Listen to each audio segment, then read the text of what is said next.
Ahead of unveiling the new iPad Pro 13-inch 2024, Apple has hyping up its Let Loose launch event as a different kind of Apple event and the most important iPad launch since the original iPad. And now that the dust has settled, it seems that the hype was largely justified. The iPad Pro 13-inch along with 11-inch model that was also announced is an incredibly accomplished and versatile device that, as the marketing spiel that accompanies it makes clear, features plenty of firsts and best. It's the first time an Apple M-Class chip has debuted in an iPad rather than a Mac. It's the thinnest ever Apple device and it has the best screen you can get on a tablet. The iPad Pro 13-inch is clearly a product made by a market leader at the top of its game. It's a stunning bit of kit that's packed with cutting-edge tech and is a shoe-in for the best tablet you can buy in 2024 for its specs alone. But this also means somewhat counterintuitively that this is not a tablet for everyone. For a start, along with the lofty specs, features and performance claims Apple is making for the iPad Pro 13-inch comes an equally sky-high price tag, $1,299 for the base model and $2,199 is for max specs model. That price immediately puts it out of the reach of many people, and this is clearly not a tablet that's designed for just browsing the web and watching videos on the couch.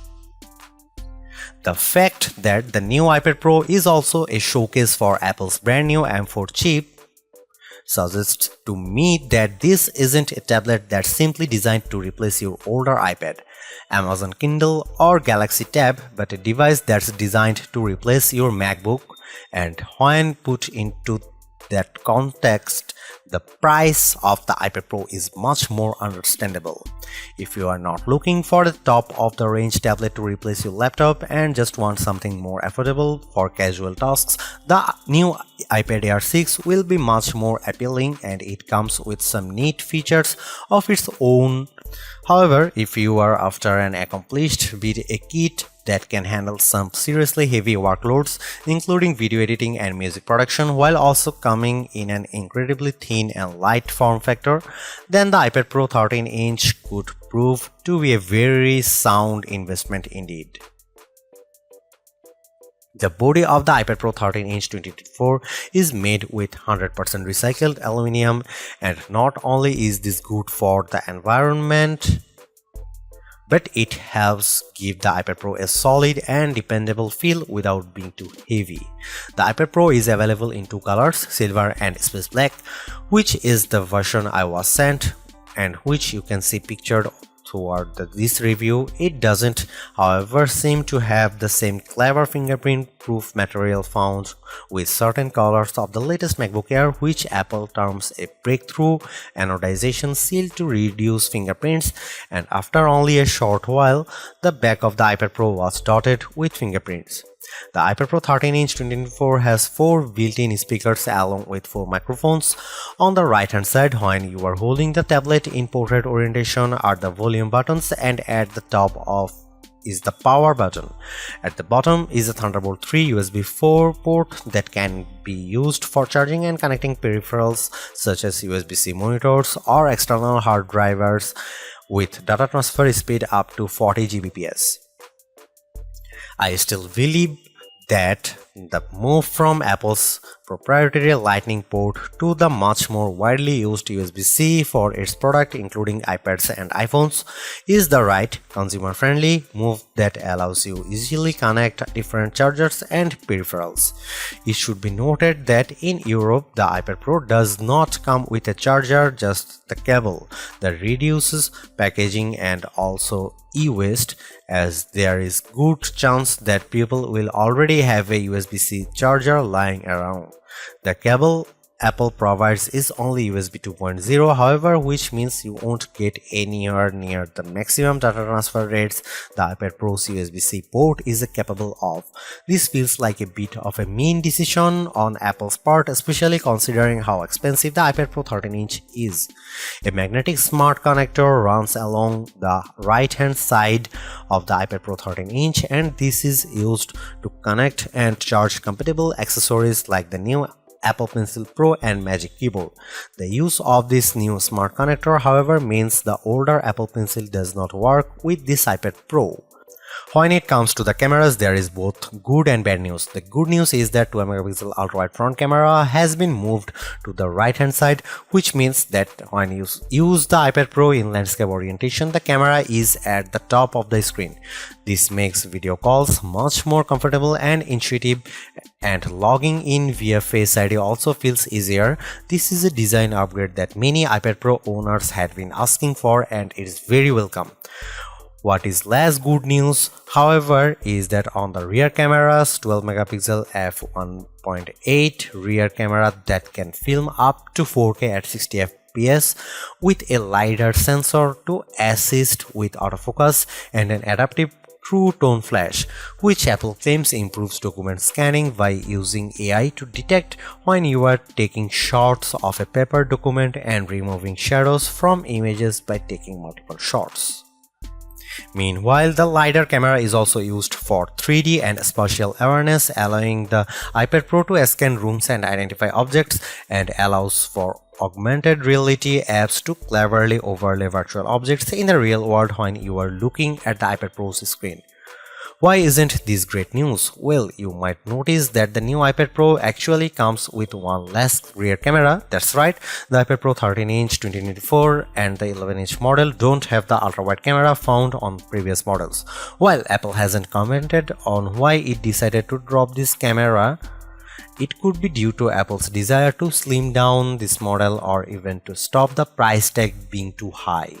Regardless of Apple's reasons, some users will likely be disappointed by this move. Apple, however, suggests that thanks to the combination of the 12-megapixel camera, the LiDAR sensor, and the M4's image processing prowess, you will still be able to take wide-angle shots that look good. Although, while I am not a professional photographer, I imagine the results won't be able to quite match a dedicated ultra-wide-angle lens. Apart from the new M4 chip, the most exciting thing about the iPad Pro 13-inch is its overhauled display.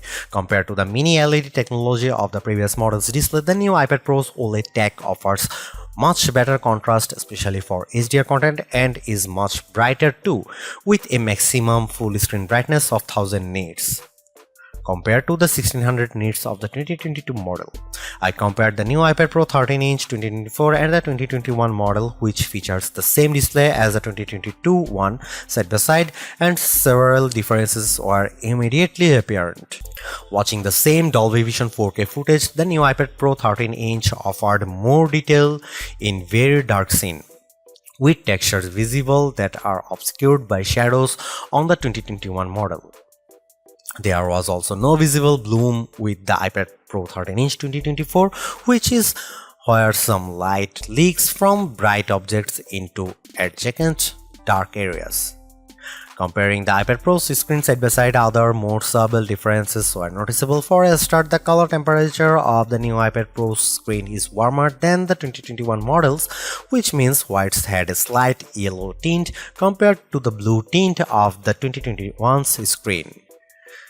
This was with both iPad Pros set to their default display settings and with True Tone turned off. True Tone is an Apple-specific feature that adjusts the color of the screen depending on the ambient light you are using the iPad in.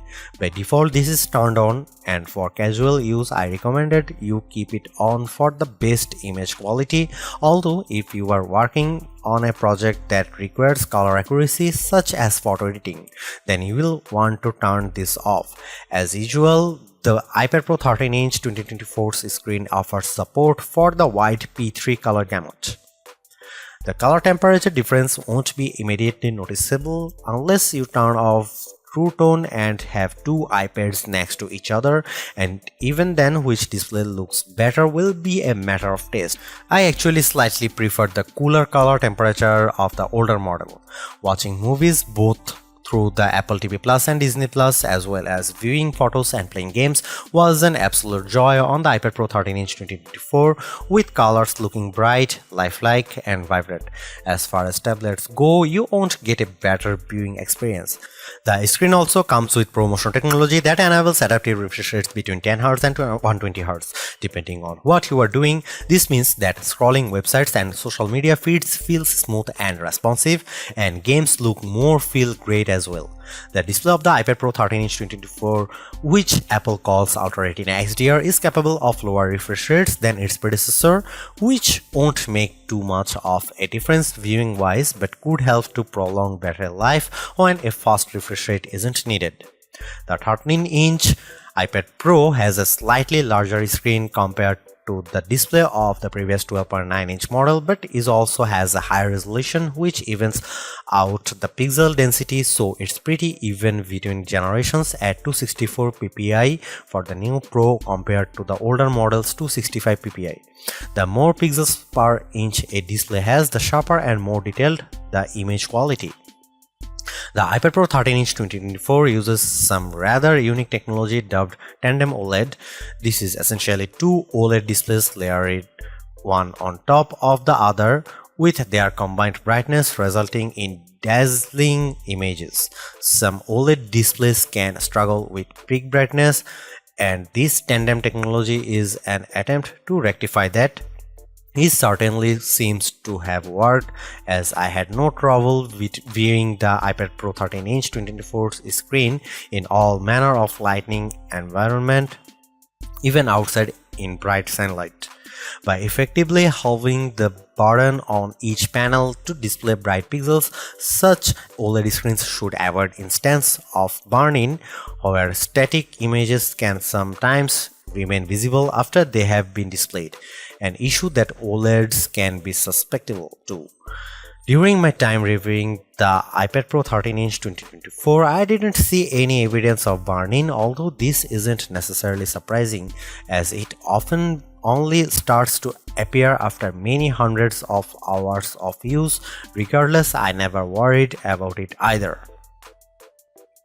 One thing to note is that due to the 3:2 aspect ratio of the 13-inch iPad Pro, when you are watching widescreen videos in ratios of 16:9 or especially 2.39:1 cinema ratio, you will see two prominent black bars above and below the picture, unlike previous models which had quite different tech depending on the screen size you choose. With the latest 13-inch iPad Pro and 11-inch iPad Pro, there is no quality penalty if you go for the smaller version. Both use the same technology, and as mentioned, they have different resolutions that equate to the same pixel density. This is a welcome change, as it means that if you had rather have a smaller iPad Pro, you are not going to miss out on the visual goodies. You can also configure the 1TB and 2TB models to come with nano texture display glass. This premium finish helps to reduce glare and reflections and could be of interest to professionals who will be using the iPad Pro for a long periods of time in locations such as studios which have a lot of bright lights. You can't get this screen tech with the smaller capacity models, and you have to pay extra $100 for the privilege. Apple sent me the iPad Pro with just the standard glass, so I was unable to test out of the nano texture glass, but I have seen it in action on the studio display, and it does indeed do a good job of reducing glare. Whether or not this is enough to justify spending $100 more will depend mainly on what you are using your iPad Pro for. Even without it, I found that glare wasn't too bad thanks to the brightness of the screen, although reflections were visible. Overall, the display of the iPad Pro 13-inch 2024 is easily the best you will get on a tablet device, and it even competes with the best laptop displays as well. That said, the dual OLED setup has clearly impacted the overall price of the new iPad Pro, and while it's a step up over its predecessors, I don't think the screen on its own would justify upgrading if you have an older iPad Pro with a mini LED screen. However, the iPad Pro 13-inch 2024 has a few more tricks up its sleeve. The surprise appearance of the completely new M4 chip in the iPad Pro 13-inch 2024 feels more and more like a real statement of intent from Apple. No longer is the iPad Pro a less device than its max, surviving on leftover components and carrying baggage from its mobile-first origins. It's now a fully fledged productivity machine that isn't just worthy of the same kind of powerful components as the best MacBook Pros, but in fact now leads the pack when it comes to Apple Silicon. Indeed, the latest MacBook Pro 14-inch model comes with the now last generation M3 chip. This is a move that will no doubt please iPad Pro owners while possibly annoying MacBook fans, and the result is a device that is far more powerful than any other tablet out there. By skipping the M3 generation for the iPad Pro, Apple claims it was able to create a new iPad that would not otherwise have been possible despite the M3's proficiency. This is primarily evident in the improved power efficiency that allows the iPad Pro 13-inch 2024 to be so thin while also supporting the dual or tandem OLED setup. According to Apple, the new M4 iPad Pro boosts 20% better thermal performance while offering 4 times the rendering performance of the previous model. It also offers 50% faster CPU performance compared to the M2 chip, again according to Apple. I'm a huge fan of Apple's M series chips. I feel that they have breathed the new life into Apple's Mac products, so to see a tablet with the cutting-edge M4 chip is incredibly exciting. Of course, for many people it's absolutely overkill, but for the first time I really feel like the iPad Pro could be a replacement for my MacBooks, especially when paired with the new Magic Keyboard cover that essentially turns it into a laptop. While the M4 chip will no doubt be able to handle Mac OS and desktop applications with ease, and the iPad Pro 13-inch 2024 comes with iPad OS 17, which is a lighter mobile operating system. That doesn't necessarily mean the M4's power is surplus to requirements. Many iPad apps remain relatively lightweight in order to ensure that they run smoothly on all models. However, a growing number are becoming increasingly feature-rich and complex, coming close to the functionality offered by Mac OS desktop applications. This is certainly true of Apple's own apps. I got to play around with the upcoming release of Logic Pro for iPad 2, a fully featured DAW digital audio workstation app which allows you to record and edit music. It's the kind of application I use a lot on my MacBook Pro, and when you have got a particularly ambitious project on the go with multiple instruments, you need a capable machine that can keep up. The good news is that based on my time with the iPad Pro 13-inch 2024, it clearly is a very capable bit of kit, and thanks to the M4 chip with its improved 16-core neural engine that's designed to handle machine learning and artificial intelligence tasks, the new iPad Pro can make full use of the new AI tools in Logic Pro. One particularly impressive feature in Logic Pro is Stem Splitter. This uses AI to scan an audio file and identify and separate vocals and instruments as separating tracks. You can then tweak the levels of other settings to remix the audio file. It's pretty impressive, and I tried it with a few tracks, both ones I made myself in Ableton Live 12 and saved to MP3, and some audio examples provided by Apple.